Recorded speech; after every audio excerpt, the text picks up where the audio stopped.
দেৰগাঁও মাৰোৱাৰী পঞ্চায়ত ধৰ্মশালাৰ প্ৰাংগণত অনুষ্ঠিত হয় পূৰ্বোত্তৰ প্ৰদেশীয় মাৰোৱাৰী যুৱ মঞ্চৰ উদ্যোগত আৰু মাৰোৱাৰী যুৱ মঞ্চ দেৰগাঁও শাখাৰ সহযোগত কেন্দ্ৰীয় শিল্পী দিৱস।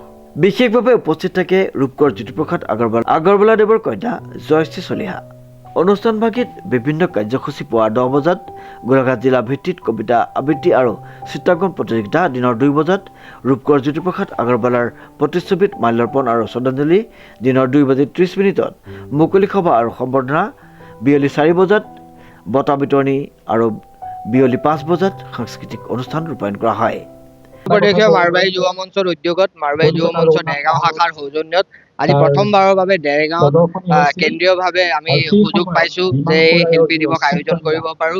সৰ্বপ্ৰথমে আমি সমূহ দেৰগাঁওবাসী ৰাইজক অশেষ ধন্যবাদ দিব বিচাৰিছো, যি ধৰণে তেখেতসকলে আমাক সহায় সহযোগিতা আগবঢ়াইছে। আজি কাৰ্যসূচীৰ প্ৰথম বেলাত আমি চিত্ৰাংকন প্ৰতিযোগিতা আৰু কবিতা আবৃত্তি প্ৰতিযোগিতা আয়োজন কৰিছিলো। দ্বিতীয় পৰ্যায়ত আমাৰ আজি শ্ৰদ্ধাঞ্জলি অনুষ্ঠান হৈছে, বন্তি প্ৰজ্বলন হৈছে আৰু মুকলি সভা খন্তেক পাছতে আৰম্ভ হ'ব।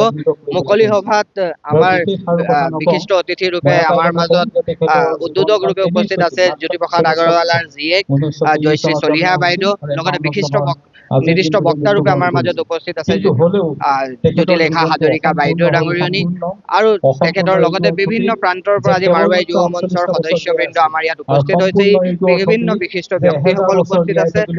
তাৰ পাছত আমাৰ আজি মুখ্য আকৰ্ষণৰ কেন্দ্ৰ হৈছে আমাৰ মহিলা সদস্যসকলে ইয়াত কোৰাছ পৰিৱেশন কৰিছে, জ্যোতি সংগীত পৰিৱেশন কৰিছে, লগতে গধূলি আমাৰ সাংস্কৃতিক অনুষ্ঠান আছে। আমি সমূহ ৰাইজৰ সহায় সহযোগিতাৰ ৰূপকোঁৱৰ জ্যোতিপ্ৰসাদ আগৰৱালাৰ দুহিতা জয়শ্ৰী চলিহাৰ উপস্থিতিয়ে অনুষ্ঠানটিক এক সুকীয়া মাত্ৰা প্ৰদান কৰিলে।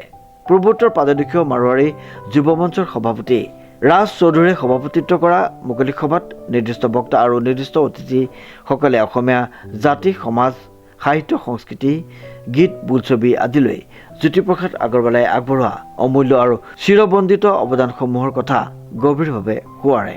সন্ধিয়া সাংস্কৃতিক অনুষ্ঠানত অংশগ্ৰহণকাৰী শিল্পীসকলে জ্যোতিপ্ৰসাদ আগৰৱালাৰ সৃষ্টিক কেইবাটাও কালজয়ী গীত পৰিৱেশন কৰি উপস্থিত সকলোকে আপ্লুত কৰি তোলে।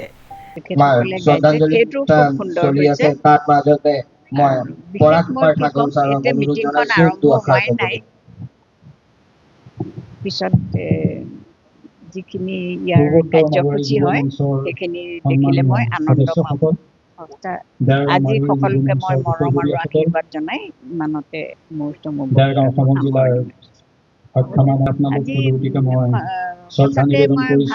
খুব ভাল লাগিছে। আৰু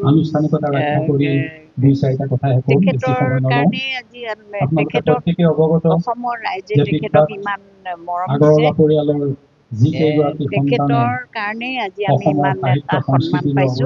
তাকে তেখেত য'তেই আছে শান্তিৰে থাকক আৰু সকলোৰে শিৰত তেখেতৰ আশীষ নিৰ্মালী স্বৰূপে ভৰে, মই তাকেই কামনা কৰিছো। মোৰ কোনো আপত্তি নাই, তেখেতসকলে যি কৰিছে সকলো ঠিকেই কৰিছে। দেৰগাঁৱৰ পৰা নৱজ্যোতি ভৰালীৰ ৰিপৰ্ট, নিউজ নাও।